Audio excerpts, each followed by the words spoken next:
ขอขอบใจถือว่าเริ่มต้นการแข่งขันเราเป็นทั้งเสียงขวางในเป็นฝ่ายเปิดเกมเคลียร์บานก่อนอยู่ในสถานการณ์เกมบุกจากซ้ายไปหาขวาส่วนทางนครหลวงต้องได้ตั้งรับก่อนจากขวาไปหาซ้ายอยู่ในปัจจุบันนี้เจ้าเกมที่ผ่านมาเลยละอรุณประสาเปิดออกเบื้องซ้ายโอกาสมาแล้วเป็นของทั้งเสียงขวางเข้าขวาจังหวะนี้มีตัวบล็อก2คนตัดไปได้มีส่วนหรือบ่สุขสวรรค์เชยลินส่งมาจังหวะนี้ลากขึ้นมาเบื้องซ้ายมีละอรุณอาคมยามาที่อาคมทรณินเข้าซ้ายแล้วยิงจังหวะนี้เป็นประตูโอ้ขึ้นนำไวนะ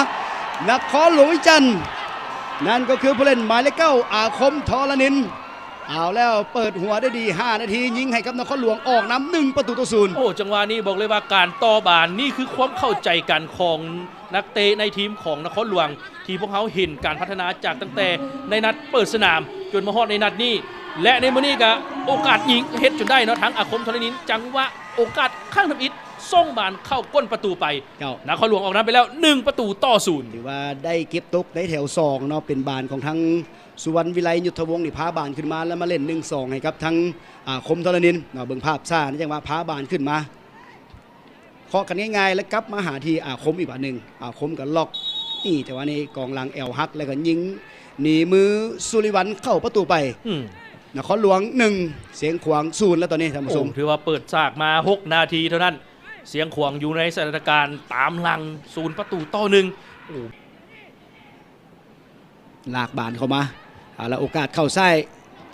จังหวะนี้อาคมทรณินยิงบานก้งออกมาครับจังหวะ2จังหวะนครหลวงวิไลยังโบพานมาอีกตืมบาทที่2จังหวะนี้ยังบังเอาโตบังสุดท้ายพุทธศิลป์ให้เล่นต่อบานมาเข้าทางของอาคมจังหวะนี้ล้ำหรือบ่ล้ำเนาะสีสุริวัลออกมาก่อนถือว่าสุริวัลนี่อ่านบานและออกมาตัดได้ก่อน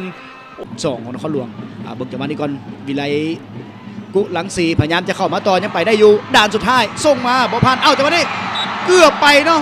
จังหวะฮับบานลุดมือของทางสุริวัลถือว่าเกือบเป็น2ประตูต่อ0แล้วนะนครหลวงวางมาเบียร์กงขุนวงทองเลิกเกินไปมาฮอดทั้งวิไลกุหลัง4วิไลพยายามจะปั่นโค้งพยายามโดดใส่เต็มโตแต่ว่ากระโดดบ่ถึงบ่อยากคอยขึ้นหัวบันไดนะปียพงศ์เปิดเข่ากลางมาจังหวะนี้เข้ามือสุริวัลออกไวได้บ่ยังออกไวบ่ได้ออกสั้นๆเลยเพชรศรีบุญเฮืองส่งต่อมาจังหวะนี้ละสุรียันละสีเข้าขวาคอยิงสุรีจันทศรีจังหวะนี้ถือว่าฟ้าวไปแดที่จริงแล้วทางด้านซ้ายนี้มีโตเติมขึ้นมาเนาะลุนประสาผู้เล่นหมายเลข 5ของทั้งเสียงขวางลุนประสากิตติวงศ์27 ปีเป็นนักศึกษาอยู่เฮียนนาย10แขวงเสียงขวางมาจากสโมสรหนุ่มเมืองหนาว FC เป็นคนพื้นฐานอยู่ทั้งแขวงอุดมไซเนาะสำหรับผู้เล่นหมายเลข 5ของเสียงขวางหญิงจังหวะนี้สูงไปแน่น่าเสียดายนะโอกาสได้ลุ่นพยายามกดเต็มคอแต่ว่าบานมันผ่านกำแพงได้แต่ก็เหินข้ามคานไปอัดมาจังหวะนี้อาคมทรณินพาบานขึ้นไปเบื้องขวามีแล้วให้บ่ให้มาจังหวะนี้มีถุงขึ้นก่อนจังหวะลุดเกือบลุดกับดักล้ำหน้าเนาะจังหวะนี้คือเลือกจ่ายผ้ากลางเลยไส้ขวามีบ่ให้เราเลือกตัดสินใจผ้ากลางหางยาวเข้าใส่นครมาท่าไม่ได้เลยเอาเพชรศรีบุญเฮืองไปว่าได้กลับมาที่อรุณประสาเล่นยากหน้าประตูตัวเองเข้าไปซ่าแต่ผู้ตัดสินปล่อยให้บานได้เปรียบยิงอย่างนี้วิไลกุหลัง4หรือว่าตัดสินใจยิงจากระยะไกลเลยเนาะวิไลกุหลัง4มีโอกาสตัดบานมาได้ถือว่าอาศัยความได้เปรียบตัดบานขึ้นมาวิไลกุหลัง4แนมเมืองทั้งในกับตัดสินใจเลือกยิงเองแต่ว่าบานมันสูงข้ามคานไปแล้วโอกาสบุกขึ้นมาของทั้งเสียงขวางนาทีเพชรศรีบุญเฮืองตะพริกยังไปว่าได้ดีดมาจังหวะนี้ฮอดเส้นหลังอัดล็อกได้แล้วเข้าแถว2ตะพริกน่าเสียดายมีโอกาสได้ยิงแล้วเนาะแต่ว่าจังหวะบานยิงส่วนลายลุดออกหลังไปน่าเสียดายโอกาสของตะพริกถือว่าเป็นผู้เล่นตัวสำรองลงมาแล้วก็เฮ็ดให้เกมมีสีสันเบิ่งเบียดจังหวะกันอยู่ไผจะได้บานจังหวะนี้เป็นบานของทั้งนครหลวงแต่ทีแน่ๆมีนักกีฬาเจ็บ1คนเกมดำเนินต่อไปได้เลยจังหวะนี้ สุวรรณวิไลยุทธวงศ์จ่ายเอาละมาที่ภูมินทร์โอ้โหดับเครื่องต่ำเลยโอ้โหบอลฟาวล์นิวัฒน์อ่านเกมได้จังวะนี่อ่านทางบานคาดบุกขึ้นมาเป็นทางเพชรศรีบุญเฮืองแหนเบิงออกซ้ายดีกว่าเข้ามาหัวของทางปิยพงศ์ปฐมวงศ์เบียร์ขุนวงทองเบียร์พาบาทขึ้นไปเองเลยด่านหนึ่งพันส่งกันมานี่บอลล่ำหน้าสุริวัลมาแล้วลงยิงเข้าไปโอ้จังหวะนี้เฮ็ดได้เลยแล้วเป็นพระเอกเลยสำหรับทางวิไลกุลังสีบอกเลยว่าจังหวะนี้โอกาสลุดไปแบบโบมีล่ำหน้าวัดออกมาสุริวัลออกมาแล้วแต่โบทันเป็นวิไลกุลังสีถึงก่อนแตะหนีไปแล้วก็มั่นใจยิงเข้าประตูไปในตัวนี้นครหลวง2 ประตูต่อ 0ถือว่าต้องให้เครดิตเนาะไปทั้งเบียร์ขุนวงทองพาบานผ่าน2ด่านแล้วส่งผ่านกับดักล้ำหน้าให้กับทางวิไลกุลังสีภาพซ่ามาเลยจังหวะลูกนี้โบล่ำหน้าแลนเลี่ยงลายมาเลยเนาะสำหรับวิไลแตะหนีทั้งสุริวัลแล้วแปรด้วยขวาบานไหลเข้าแบบง่ายๆโอ้ดูว่าจังหวะนี้สมเสย2จังหวะ1คือการจ่ายบานของเบียร์แล้วก็ต้องสมเสยว่าวิไลกุลังสีนี่แลนเลี่ยงลายได้ดีแต่ให้ไปนี่พื้นที่มี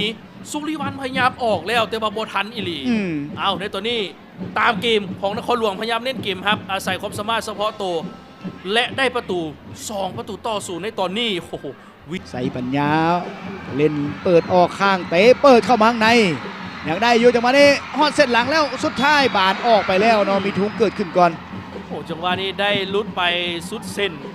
แต่ว่าบานมันแห้งลุดออกหลังไปแล้วชนะเลิศที่ว่าใส่สุดสีขาวลงสนามเปิดขึ้นมากระดักไว้ได้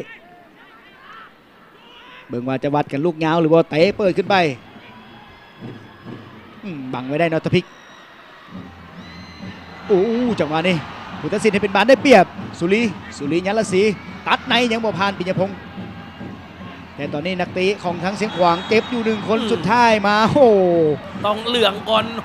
มีเหลือง2เหลืองเลยคือตัดทั้ง2เนาะจังหวะนี้ให้ไวทยานี่1เหลือง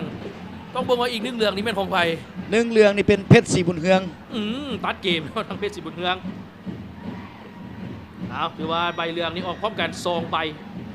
เป็นของทางไวทยาศรีสงคราม1แล้วเป็นของทางเพชรศรีบุญเฮืองของเสียงขวางนี่1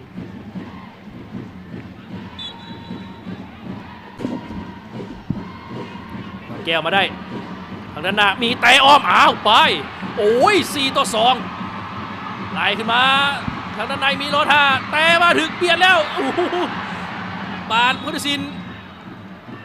ว่าได้ใดมีเหลืองให้ไปเหลืองให้ย้อนกับคืนเนาะจังหวะบานที่ไวทยาแนมแล้วเห็นมูไกลๆเลือกให้บาดยาวและถึงพร้อมจับบานหากัดยิงเล็กก็เป็นหรือเปล่าบ่ได้บ่ได้เพิ่มเนาะโอกาสได้ยิงแล้วลุดออกข้างไปเบิ่งโอกาสได้ยิงของทั้งภูมินยิงเข่าปองนั่นแต่ว่าบานข้างเสาได้เดียวยืนเสียดายโอกาสดัน2 รอบและผู้ตัดสินให้สัญญาณหมดเวลาของการแข่งขันก็เป็นนั้นว่านครหลวงคว้าแชมป์การแข่งขันบาสเต้แห่งชาติประจำปี 2022 ด้วยการเอาชนะเสียงขวางไปสุดมันเลยนะ2 ประตูต่อ 0ถือว่าเกมในมือนี้ได้ประตูไวหลังจากนั้นกับพยายามเน้นตั้งรับหาโอกาสสุดท้ายมาได้ประตูที่2นี่ถือว่าเป็นแซมสมดังใจนครหลวงเวียงจันทร์กับการแข่งขันในรายการนี้บาสเต้แห่งชาติทางประเภทยิงก็เฮ็ดได้ประเภทซ้ายก็เฮ็ดได้เช่นเดียวกันขอเสียงตบมือนะ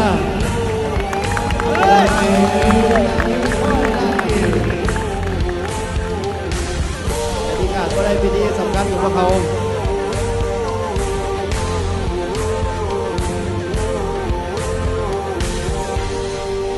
ขออนุญาตท่านวิเพชรเสียจักรประธานสภาบานเต้แห่งชาติให้เกียรติมอบขันอันทรงเกียรติขันชนะเลิศการแข่งขันบานเต้แห่งชาติประจำปี 2022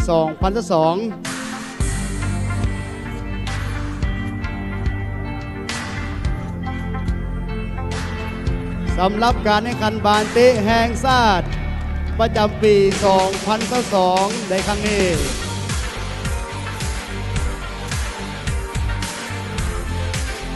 ส นะเลิศได้แก่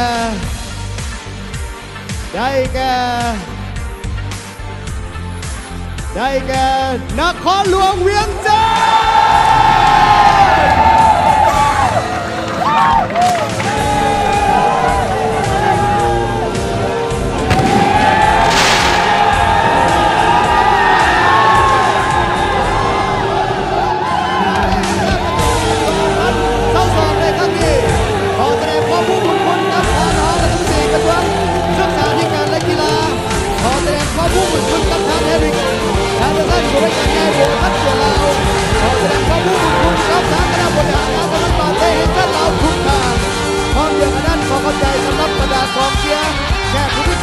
นทและพร้อมเดียวกันนั้นขอแสดงความผู้บุญจากงานก็ฝ่ายไฟเจ้าขวางที่เกียรติมาห่วงในพิธีมอบในครั้งนี้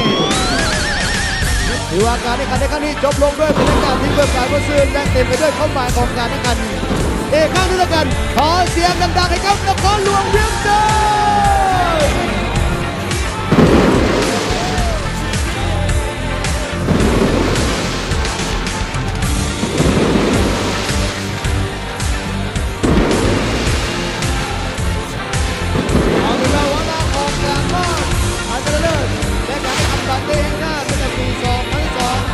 หมดวาระลงแล้วพวกเขาจะติดตามกันไหมในการแข่งขัน